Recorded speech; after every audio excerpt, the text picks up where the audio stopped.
오늘은 우리가 마태복음 20번째 이야기입니다. 20번째 우리 20번 예수님의 사역. 예수님의 사역. 예수님이 어떻게 사역하시는가 이런 것들을 이제 여기서 보여주시는데요. 예수님이 누구의 집에 들어가셨느냐 하면은 베드로의 집에 들어갔어요. 베드로. 아마 베드로는 장모를 모시고 살았던지 어쨌든지 하여튼 우리가 장모가 그 집에 와 있었던 것으로 우리가 생각이 됩니다. 자, 여러분들 요 말씀을요 이게 잘 알아야 하는데요. 우리 어린 친구들도 요 내용의 뜻을 우리가 딱 알아야 하는 겁니다. 이게 내 요 근래 대학교 논술 나오는 걸 한번 이렇게 쭉 보니까 어떤 거냐 하면은요, 작문을 잘하는 게 아니죠. 물론 작문도 잘해야 되겠지만 그건 소설 쓰는 사람들이 작문을 잘하는 것이고, 내용이 어떤지를 정확하게 파악을 하고 그 내용을 파악한 것을 쓰는 거예요. 이게. 그러니까 이 내용 파악이 못하면 쓸 수가 없죠. 그러니까 우리가 여기서 지금 하는 것이 이게 논술 준비하는 어린아이들한테는 이게 논술 준비하는 것보다도 훨씬 더 좋은 이 것인데 이걸 이게 무시한단 말이야. 이걸 무시하게 되면 큰일 나요.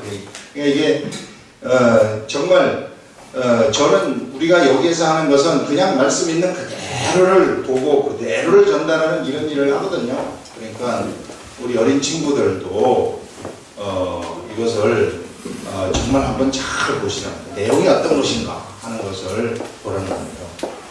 자, 이 내용이 뭐냐 하면은 베드로의 집에 예수님이 이제 들어가셨는데 장모가 뭐가 들었느냐 하면은요, 장모가 열병이 들어가지고 알아 누워가지고 있었다. 그래서 베드로가 그래서 이제 예수님이 장모한테 어떻게 하느냐면은요, 손을 타치를 딱 하는, 손을 이렇게 손을 대시는 거예요. 예수님이 예수님이 장모의 손을 이렇게 딱 만져요. 이렇게 만졌더니 어떤 일이 일어나느냐면은 만졌더니 열병이 떠나가는 거예요. 이거 볼 때 정확하게 알아야 되는 거예요. 만졌더니 열병이 딱 떠나가고 어떤 일이 생겼느냐면은 여인이 일어나서 예수님한테 베드로의 장모가 일어나가지고 수종들더라 하는 이 내용입니다. 그 다음에 이런 일이 있은 다음에 이제 예수님은 이미 세상에서 병 고치는 것이 널리 알려져 가지고 있어요. 널리 알려져 가지고 있어서 어떤 일들이 일어나게 되느냐면요, 사람들이 예수님한테 병 고치게 해달라고 막 사람들이 이제 알려져 가지고 병든 사람, 귀신 들린 자들하고 그 다음에 병든 자들, 이런 자들을 이 사람들이 막 데리고 오시니까 예수님이 이것을 전부 다 고쳐주시는 이런 장면입니다. 그래서 이런 내용이 나오면서 이사야의 예언을 얘기하는 거예요. 이사야의 예언이 뭐냐면은 바로 예수님이 오시면은, 메시아가 오시면은 우리의 연약함과 우리의 병을 다 짊어지셨도다 하는 이런 이야기를 하는 겁니다. 요 장면이 한 장면이 나와요. 그 장면이 한 장면이 나오고, 그 다음 장면이 뭐냐 하면은, 자, 이제 보세요. 이런 상황 속에서, 자, 예수님이 이제, 병자들을 많이 고치니까 수많은 사람들이 예수님을 따라가기 시작하는 거예요. 수많은 사람이 예수님을 따르니까 어떤 사람은 예수님을 선지자로 여기기도 하고, 막 이런 일들이 일어나니까 서기관 중에 한 사람이, 이 서기관은 산헤드린 공회의 공무원이라고 보면 돼요. 공무원인데 이 중에 한 사람이 가만히 보니까 이 예수님을 따라가게 되면은 뭔가 이게 좀 대단한 일이 일어나겠구나. 앞으로 저분이 굉장히 큰 일을 하실 수도 있겠구나 해가지고 예수님한테 뭐라고 얘기를 하느냐면, 예수님, 제가 예수님이 가시는 길을 따라가겠습니다. 이렇게 이제 제의를 하는 거예요. 제가 예수님 가는 길을 따라가겠습니다. 예수님의 제자가 되겠습니다. 이런 얘기죠. 그러자 이제 예수님이 여기서 하시는 말씀이 기록된 거예요. 이 말씀이 오늘 우리들의 말씀의 핵심들입니다. 이 말씀이 뭐냐 하면은 여우도 굴이 있고 공중의 새도 거처가 있으되 인자한테는 머리 둘 곳이 없다. 이런 말을 이제 예수님이 그 제자한테 이 서기관한테 하는 겁니다. 서기관한테 이렇게 하고, 그런 다음에 또 한 가지 나오는 것이 뭐냐 하면은 또 그 중에 이제 예수님의 제자 중에 한 사람이, 이 사람은 서기관이고 예수님을 모르는 사람이고, 예수님의 제자 중에 한 사람이 아버지가 돌아가셨어요. 아버지가 돌아가시니까 내 아버지를, 예수님 선생님, 내가 아버지가 돌아가셨으니 아버지를 장사하고 올 수 있도록 예수님한테 나에게 허락하옵소서. 내가 장사를 하고 예수님을 따르겠습니다. 이렇게 얘기를 하니까 예수님의 또 하신 이 말씀이 뭐냐면은 죽은 자는 죽은 자들에게 장사하게 내버려 두고 너는 나를 따르라. 이런 얘기입니다. 따르라. 요 내용이에요. 요 내용이 이제 기본적으로 우리가 다 들어봐야만 돼요. 자, 이 내용 속에서, 그러면 이 내용에서 우리가 이제 이것을 하나씩 이게 이제 성경에 보면은 겉면에 흘러가는 말씀이에요. 이게 겉면에 흘러가는 말씀. 성경은 이렇게 되어 있습니다. 이렇게 겉면에 흘러가는 말씀이 이렇게 탁 되어 있으면은 그 이면 속에는 뭐가 있느냐 하면은요, 이게 진짜 내 영 속으로 들어오는 그러한 진정한 말씀이 여기 숨어 있는 거예요. 진정한 말씀.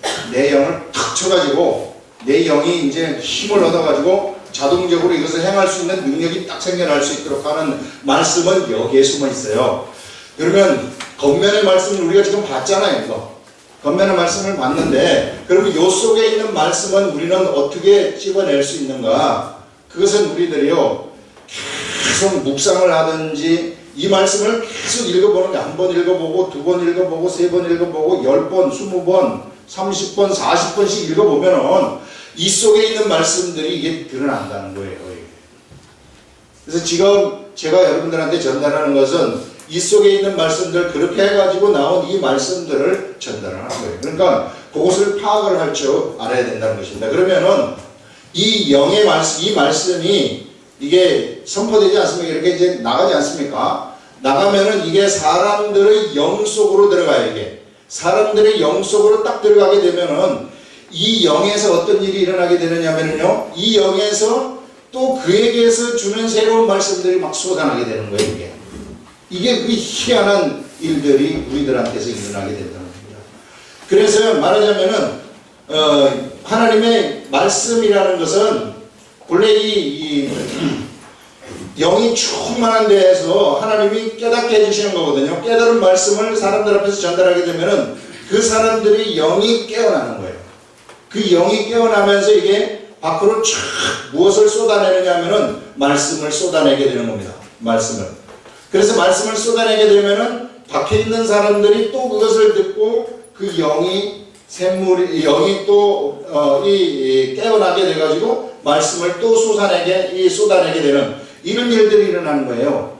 그래서 하나의 뭐가 되느냐 하면은 샘물이 된다. 하나의 샘물이 된다. 이렇게 되는 겁니다. 이게요, 지난주에 우리 수요일 하나님이 우리들한테 주신 말씀 중에 하나예요. 그래서 중요한 건 뭐냐면은 요것만 우리가 그냥 들으면은 그거는 우리의 이성 속에 들어온 말씀이죠. 이거는요, 내가 돌아서는 순간 잊어버린다고요. 그런데 여기서 나오는 말씀은 돌아서도 안 잊어버려요. 자꾸 때가 되면 생각이 나는 거예요. 자꾸만 생각이 나는 거예요. 신비한 힘이 나한테서 여기서 솟아나는 거예요. 왜? 우리 사람은 영이기 때문에. 그래서 우리가 이것을 분명하게 알아야 된다. 자, 이제 보시겠습니다. 자, 예수님이 베드로의 집에 들어가서 베드로의 장모가 열병에 들어가지고 누워가지고 있었어요. 자, 열병에 들었을 때 예수님이 가가지고 어떻게 하시느냐 하면 이렇게 터치를 하는 거예요. 터치를 했을 때 그에게서 열병이 떠나가는 일이 일어나게 되는 겁니다. 그래서 예수님이 손을 만졌더니 떠나가는 일이 일어나는데 도대체 이게 무슨 뜻일까? 어떻게 손을 만지면은 손에 손을 이렇게 만지니까 병이 떠나가는가? 이런 것들은 뭐냐면요, 우리 예수님은 어떤 분이시냐면요, 성령 충만한 분이십니다. 성령 충만. 예수님이 세례를 받으신 다음에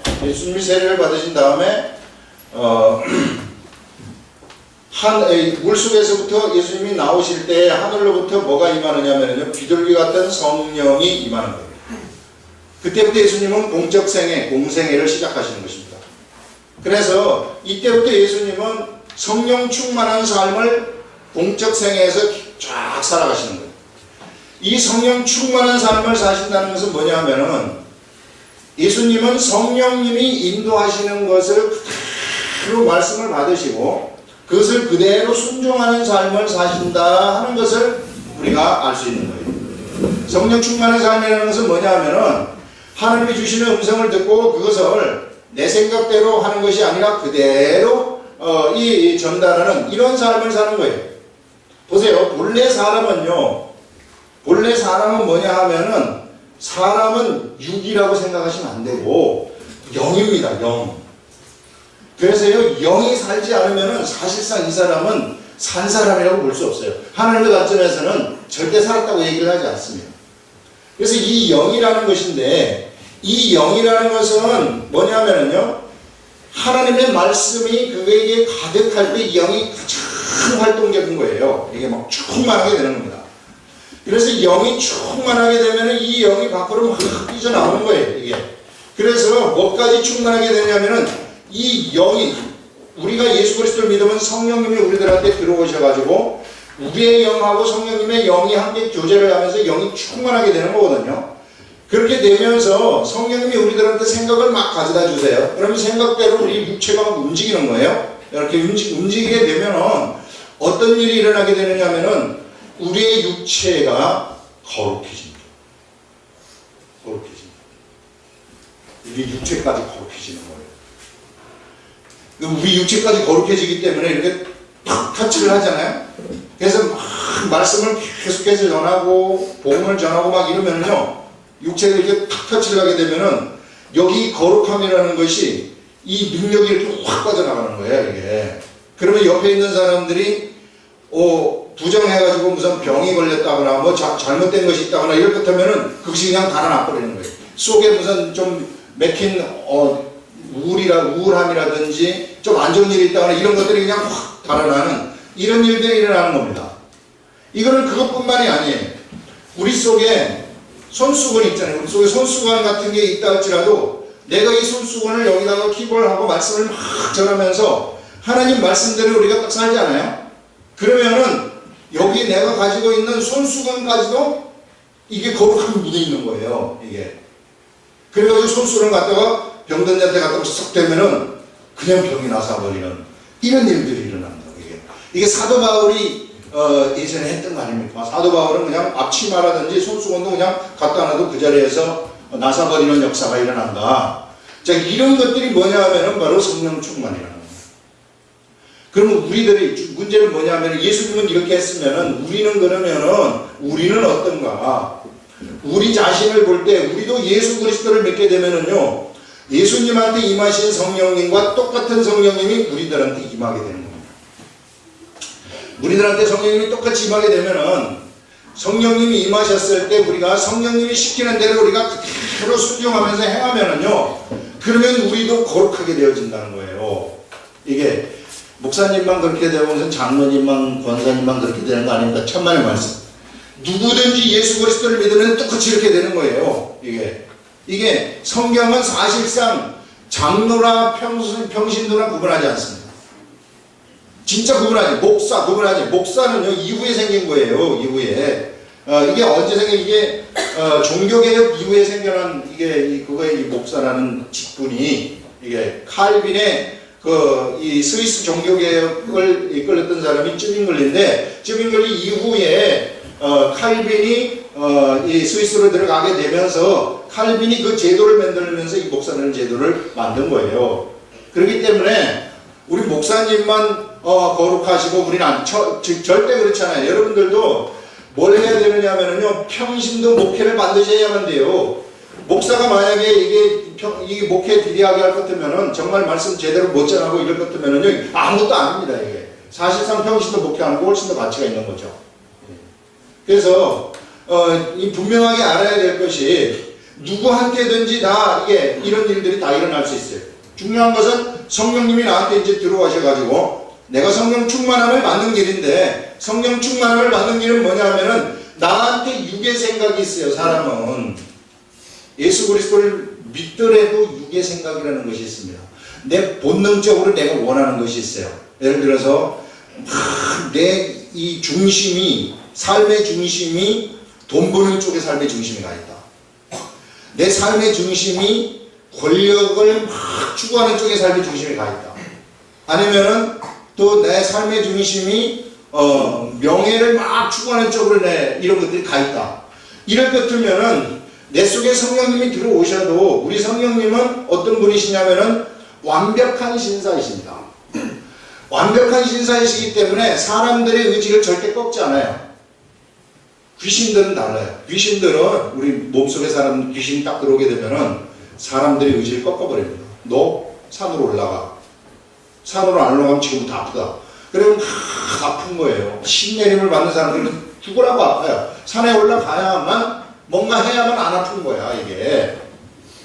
이게 왜 그러냐? 이게 귀신하고 성령님의 차이입니다. 다 같은 영이지만은 귀신의 영하고 우리 성령님은 우리 생각을 절대 꺾으시지 않으세요. 제가 이거 하겠습니다. 그러면 그냥 조용히 물러나가지고 탁 되십니다. 그럼 우리 마음대로 막 하도록 내버려 두시는 거예요. 마음대로. 그럼 우리는 마음대로 할 수 있어요. 그러면 내가 예수를 믿었지만 내 마음대로 해버리면 뭐가 돼요? 나는 예수를 믿었지만 내 옛사람이 나를 살아가는 거죠. 예수를 믿기는 하지만은 천국은 가요. 천국은 가지만 그러나 나를 통해서 하나님의 뜻이 펼쳐질 수는 없어요. 왜냐하면 성령님의 말을 내가 안 듣기 때문에. 하나님의 뜻은 언제나 성령님이 나한테 말하시는 대로 해야만 이 하나님의 뜻이 세상에서 펼쳐질 수 있는 거거든요. 이게. 그렇기 때문에 내가 어떻게 해야 되느냐면은 내 육적인 생각들이 있는데 이러한 육적인 생각들을 성령님이 하실 수 있도록 내가 양보를 해야 되는 거예요. 그래서 돈을 막 추구하다가도 내가 성령님한테 관심을 가지시고 성령님이 하시는 일은 예수님 증거예요. 성령님의 본업입니다. 예수님 증거. 우리 성령님의 본업은 예수님 증거. 그래가지고 내가 사람들 앞에 가가지고 예수 그리스도의 말씀을 딱 전한다거나 성경 말씀을 보면서 말씀을 깨닫는다. 이건 다 성령님이 해주시는 거예요. 그래서 이 예수님의 증거에다가 내 인생의 목표를 딱 맞추라는 거예요. 예수님의 증거에다가 내 인생의 목표를 맞춰가지고 지금 내가 그러면은 공부를 하는 학생이다. 그러면은 인생의 목표를 어디로 맞추느냐면은 내가 공부를 잘해가지고요. 좋은 대학 들어가가지고요. 내가 글도 많이 배우고 이게 글 읽는 법도 배워가지고 내가 예수 그리스도의 복음 전하는데 이거 쓰겠습니다. 이 목표를 갖다가 거기다가 딱 맞추고 달려가면요. 그런 사람들은 그 하는 일들이 하나님을 위해서 하는 일이 돼버리는 거예요. 그래서 이게 지혜라는 겁니다. 그러면은 그런 사람들은 하나님이 뒤에서 백업을 계속 해주신다는 거예요. 다만 진실해야 되죠.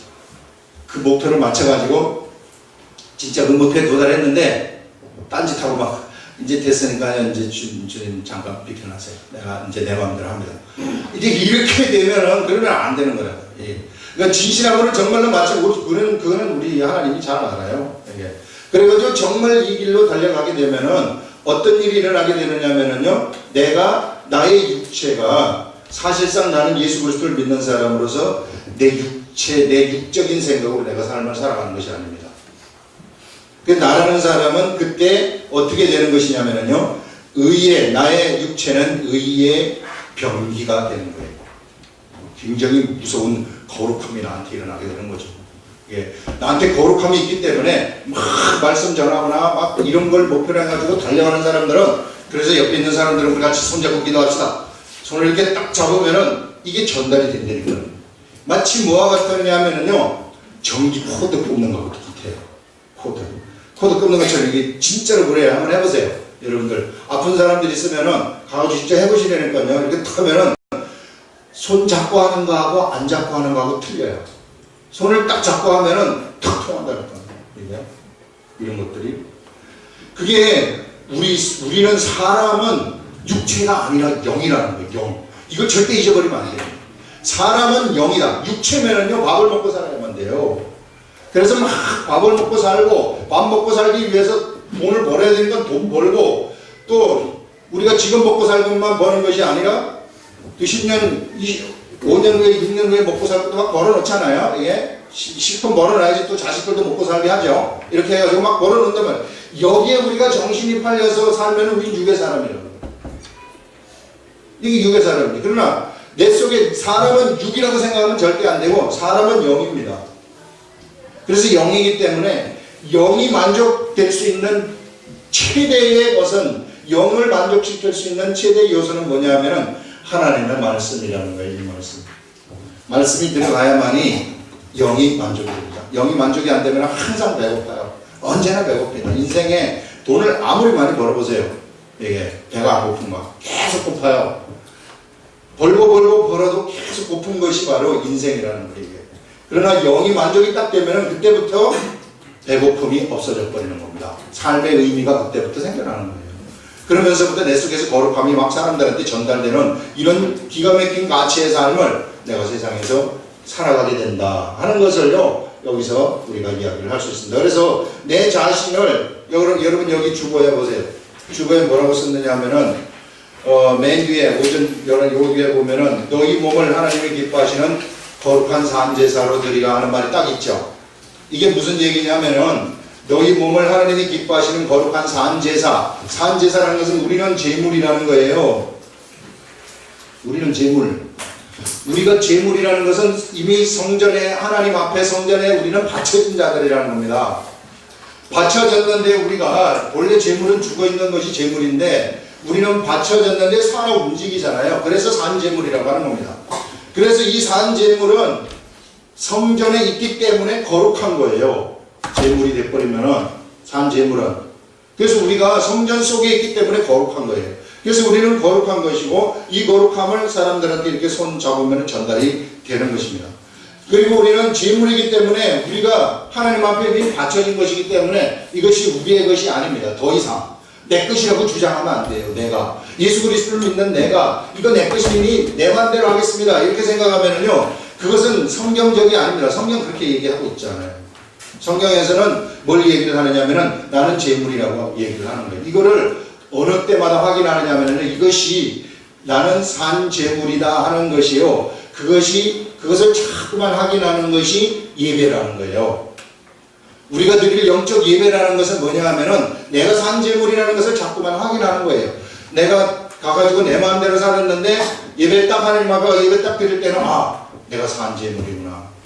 내가 산 제물답게 살지를 못했구나. 세상에서는 이거 다시 확인해가지고 산 제물로서 살아야 되겠구나. 이거 확인하는 그것이요 바로 오늘날 우리들이 드릴 영적 예배다. 이렇게 사도 바울이 로마서에서 우리들한테 알려주고 있는 겁니다. 자 이거고요. 그래서 우리 병이 그래서 이렇게 남는 겁니다. 그래서 우리가 타치하는 거, 만수 이렇게 하는 거 이런 것들이 그래서 필요하다 하는 것을 얘기할 수 있고요. 그 다음에 뭐냐면은 여기서 보시면은요 이제 이런 일이 있은 다음에 여러 가지 귀신 들린 자들이라든지 병든 자들이 예수님한테 와가지고 그들이 고침을 받는 것을 볼 수 있어요. 자 이것은 뭐냐 하면은 여기 성경에서 이야기하기를 이런 선지자 이사야를 통하여 하신 말씀에 우리의 연약한 것을 친히 담당하시고 우리 예수님이 우리 연약함을 친히 담당하시고 병을 짊어지셨도다 함을 이루려 하시니더라 하면서 우리 예수님이 보세요. 세상에서 우리 예수님이 이사야가 이미 예언을 하는 겁니다. 700년 800년 전에 이사야가 예언하기를 우리 예수님이 우리들을 위해서 우리의 연약함 여러분 이 연약함이라는 것은요 이게 핸디캡을 얘기하는 겁니다. 핸디캡. 그래서 어떤 사람은 뭐 이게 눈이 좀 안 좋을 수도 있고 어떤 사람은 말을 못할 수도 있고 귀가 안 들릴 수도 있고 이런 것들 얘기해요. 이게 연약함을 담당하시고 그 다음에 병을 짊어지셨도다 질병을 짊어지셨도다 이렇게 얘기를 해요. 자 그럼 보세요. 성경대로 보면은 자 내가 핸디캡이 있는 사람입니다. 내가 연약한 사람이라면 이 연약함을 대신해서 누가 짊어지셨다는 거예요? 우리 예수님이 나의 연약함을 대신해서 짊어지셨다. 내가 예수 그리스도를 믿으면은 그러면 내 연약함이 이쪽으로 전가된 거나 다름이 없어요. 그 다음에 내가 질병이 있으면 이 질병을 예수님이 담당을 하셨다 그러면 내 질병을 예수님의 전가시킨 거나 다름이 없습니다. 그러면 내가 아프면 되겠어요? 안 되겠어요? 성경대로 보면은 아프면 안 되는 것이 법이에요. 법이다. 이게 하나님이 나를 어떻게 너무 교만할까봐 시험을 하는 것 이외에 일반적인 상황 속에서는 우리의 연약함이라든지 아픈 것은 예수님이 다 짊어지셨기 때문에 이거 자꾸 주장해야 돼. 지금 내가 아프다. 그러면은 이 말씀을 우리가 받아들이면 되는 거예요. 내가 지금 이게 아픈 것은 내가 아프면 안 되는 거구나. 성경에 보니까 예수님이 다 담당을 하셨기 때문에 나는 더 이상 아프면 안 되는 거구나. 그러면은 예수님이 담당을 하셨다는 것을 내가 받아들이면 그게 믿음이에요. 그러면은 안 아프다고 생각하고 살아가는 거예요. 그러면은 진짜 나사버리는 겁니다. 이게요 성경에서 우리들한테 얘기하는 거예요. 그러면 내가 자꾸 아픈데요? 그러면은 안 아프다고 자꾸 주장을 해야 돼요. 근데 아프게 하는 것은 떠나가라. 성경은 여기서 이렇게 얘기를 하고 있지 않느냐.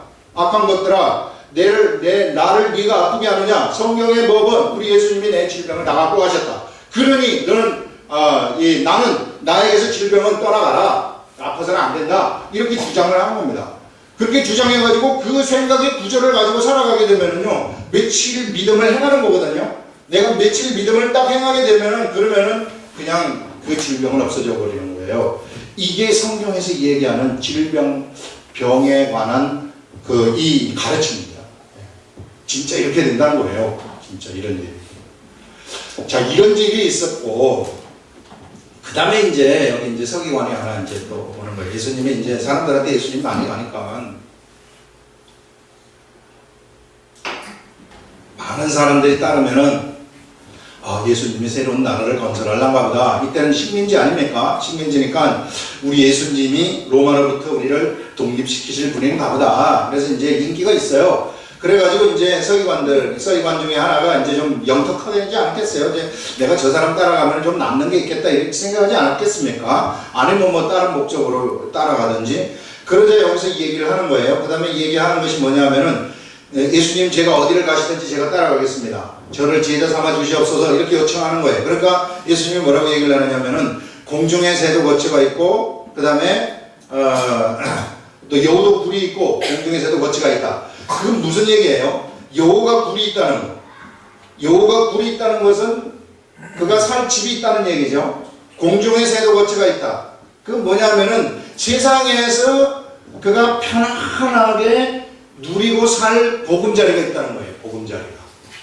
그런데 우리 예수님은 머리 둘 곳이 없다는 것은 나는 세상에 있을 때에는 보금자리가 없다. 내가 보금자리가 없다고 한다는 것은 뭐냐면은 우리 예수님은 이 세상에 계시지 않겠다 그런 얘기예요. 이 세상을 그냥 예수님이 하실 일만 딱 하게 되면은 통과해 가겠다 이런 얘기입니다.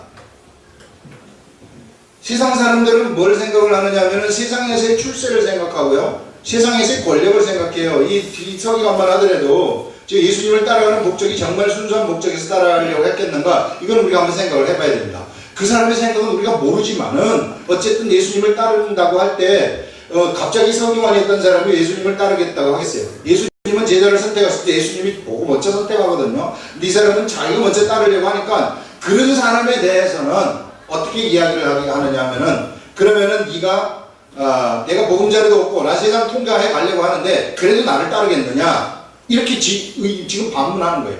자, 네가 나를 세상에서 네가 권력을 잡기 위해서 나를 따르려고 하느냐? 아니면은 세상에 뭔가 네가 유명해지기 위해서 나를 따라다니는 제자라고 유명해지기 위해서 나를 따르려고 하느냐? 네가 돈을 벌기 위해서 나를 따르려고 하느냐? 나는 세상에 있을 때 보금자리 집 한 칸도 없는 사람이다. 너도 집 한 칸이 없을 수도 있다. 그래도 나를 따라오겠느냐? 이런 얘기 아니겠어요? 이런 얘기. 그 당시 제자들 다 따르는 제자들이 예수님이 나라를 회복하면은 하나는 오른편에 하나는 왼편에 좌의정 우의정 다 하겠다는 얘기 아니겠어요? 그런 생각들을 가지고 있었는데 예수님이 하시는 말씀이 그냥 나는 세상을 보금자리 없이 세상에 정착해가지고 잘 먹고 잘 살고 내가 세상을 막 평정을 해가지고 거대한 왕이 되어가지고 세상을 살아가는 것이 아니라 나그네처럼 지나간다. 나를 따르면은 너도 그렇게 될 수도 있다. 그래도 나를 따라오려면 따라오라. 이 말 아니겠어요? 이게 여러분, 우리가 세상에서 우리의 의식을 지금 여기서 알려주는 겁니다. 예수 그리스도를 믿는 사람들의 의식, 이 세상에 영원히 살기 위해서 돈 비축하고 그 다음에 좋은 집 막 사가지고 막 뭐하고 이 세상이 좋습니다. 좋습니다. 내가 영원히 세상에 살 것입니다. 이런 의식들 버리라는 얘기예요. 우리들한테. 그러면 어떻게 해서 우리는 그냥 예수님 보금자리 없이 그냥 살아가는 그 의식을 가지라. 그런 얘기입니다.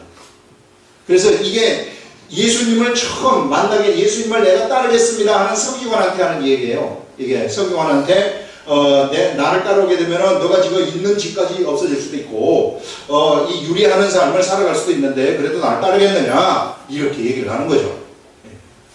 그 다음에 이런 일이 있은 다음에 여기서 이 서기관의 이야기는 더 이상 어떻게 됐는지 안 나타나요.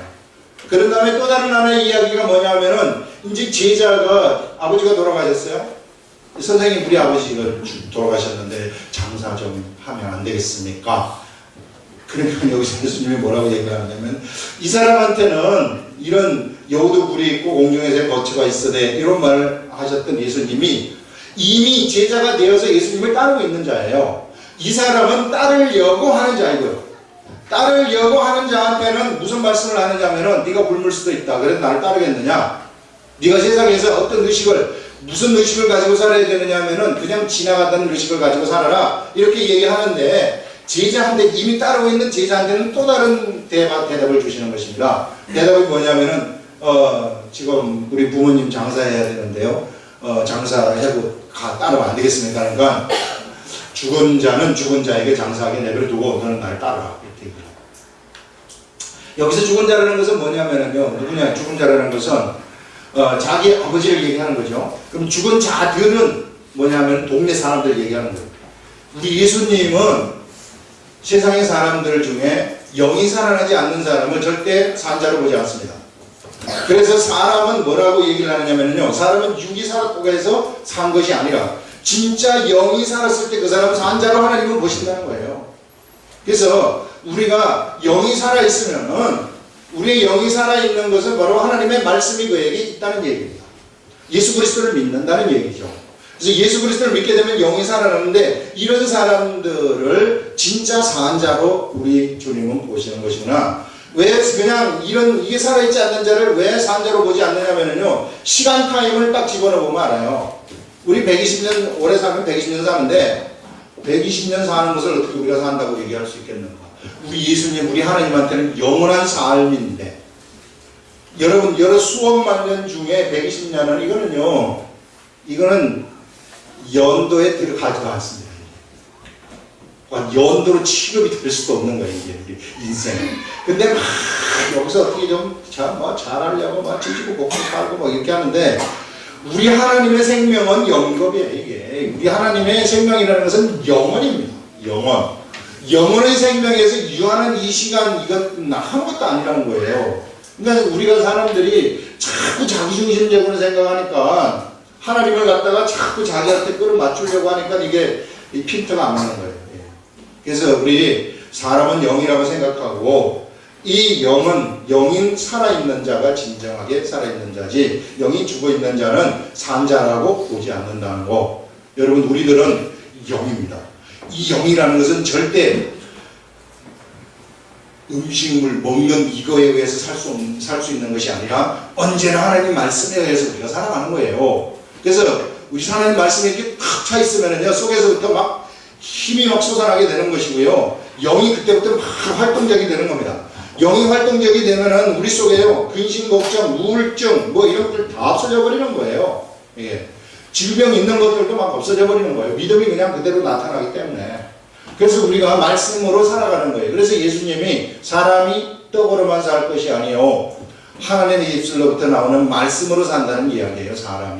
사람이 산다는 것은 말씀으로 산다. 그래서 말씀이라는 것은 어떤 거나 아까 얘기한 것처럼 깨달음의 말씀이에요.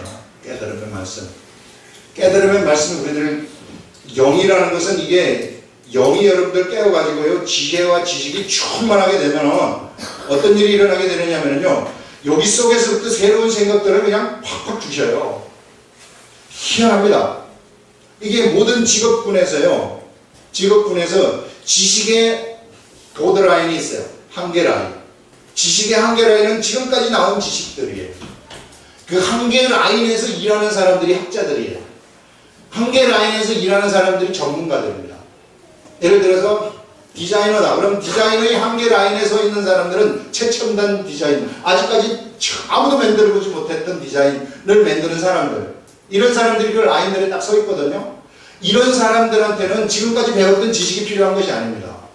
그런 사람들은 뭐냐면요, 속에서부터 나오는 인사이트, 지혜가 필요한 것이고, 이 속에서 나오는 이 통찰력이 필요한 거죠. 예. 이 영이라는 것은 우리가요, 하나님의 성령으로 충만하게 되면은 이런 것도 충만하게 되는 거예요. 새로운 생각들이 막 떠오르는 겁니다. 예.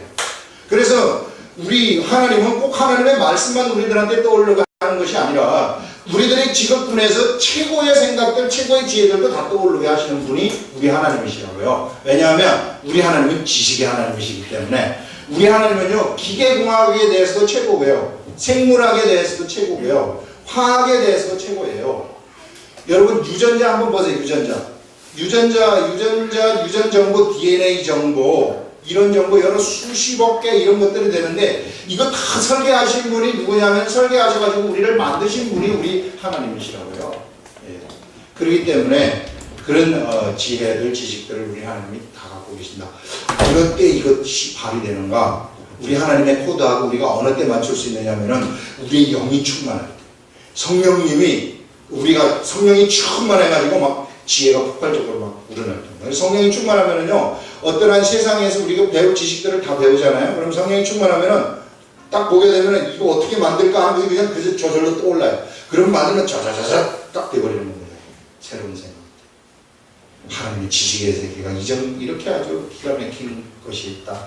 그렇기 때문에 우리 하나님이 지식의 근본이라고 이야기를 하는 겁니다. 그래서 우리의 영이 탁 깨어나게 되면은, 이건 하나님 말씀에 의해서만 깨어나는 건데, 깨어나게 되면은 새로운 차원의 세계 속으로 들어가서 살고, 먹고 사는 문제는 걱정할 필요가 없어요. 이게 근심 걱정 다 걱정할 필요가 없고, 즐거움이 우리들한테 있고, 항상 감사함이 우리들한테 있다 하는 것을 우리가 얘기할 수 있습니다. 기도하겠습니다.